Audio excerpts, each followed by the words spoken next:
Um, I'm going to use this video to give you a little information about how to submit your work to me in my workspace, which is like D2L, like when you're writing a reading response. Um, there's an extra step here, and I want to be clear about what that is. Okay, so let's go in here and get something to put in our class. And um, you guys are, there's two different classes that we're talking about here. So let's say this portfolio, which is a presentation I gave this summer.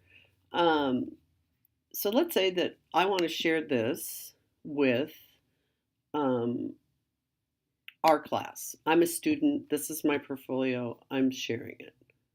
Or, I mean, my blog. I'm sharing it. Portfolio, we're going to do slightly differently. But in order for it to show up in the workspace, you don't want to pick with people. If you just share it with my email address, what's going to happen is I'll get it, but it won't go into the workspace. So you see what I mean? It's important how you share it. This is the web. I don't think you want to share all your student work on the World Wide Web, so just ignore that unless you want to. You can always do it, but I don't recommend it. And so you're going to ignore the first two. The third one is the one you want. When the Brits say for assessment, they mean for a grade. So you're going to go, I want to share this for a grade. And you find our course, and you're only going to have, see, these are my two pop culture courses. So let's pick the morning one here. All right.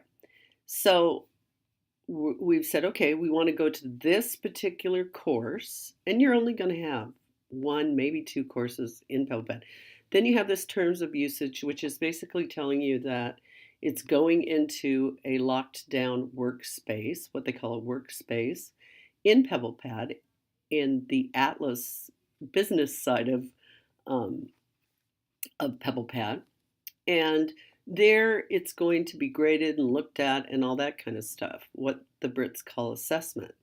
So you say, yeah, okay, I want to get a grade. I agree that that's okay. And basically, the nice thing about PebblePad is you always have, total control over your work. You make the decision. Of course, if you want to get a grade in a course and the professor, says this assignment has to come in PebblePad, then, you eventually you're going to say, yeah, I want to get a grade.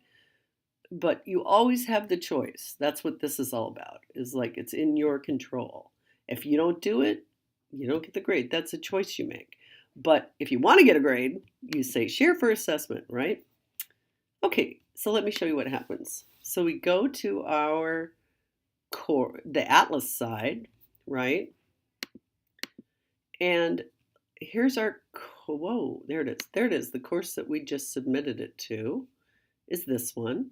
And I, as the teacher, would look here in the submissions folder and look, there it is. Wow, that's so cool. It's right there. And I don't know what, okay, what has that, like a workbook thing. But anyway, so here it is.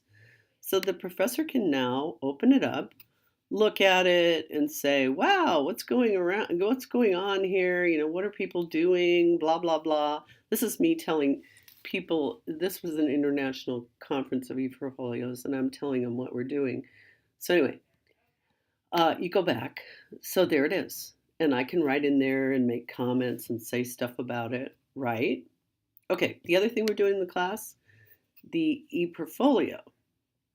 That is right here, the template. Now, the minute you click on this and copy it, see what happens? It says copy and submit only. Okay, so yes, it's going to be submitted to this workspace, to the 9:30 pop culture class. It's going to be submitted. You say, yeah, okay. It's already set up to submit to the workspace. You see that? That's different than if you're building something such as the blog where you have to go, I want to share for assessment. This one's already set up so that you copy and submit it. So we look back in submissions and there it is. See? It's right there and I can look at it. Now, for you, when you go back to PebblePad to your assets, oops, let me see. Here we go. Sorry. There it is, right? It's right at the top. So now it's your asset. So now you own it. You copied it to be an asset that you can work in. And now you're submitting it, right? It's already been submitted. So now you're going to go in here and change it. You're going to say, oh, okay, I really don't like this color. It's like kind of a sickly orange color, so I kind of don't like it. So I'm going to change it to green. Oh, that looks much better, right? And you say, oh, I need a picture of myself to put in here. I've got all sorts of people in here, but not me. Okay, like this is kind of a wacky picture, but oh, see, now that's a good example of something you don't want to do because it's not resized. So we want to replace that, find a better one. And I do have a better one down here towards the bottom. And it is not that one. Where is it? There we go.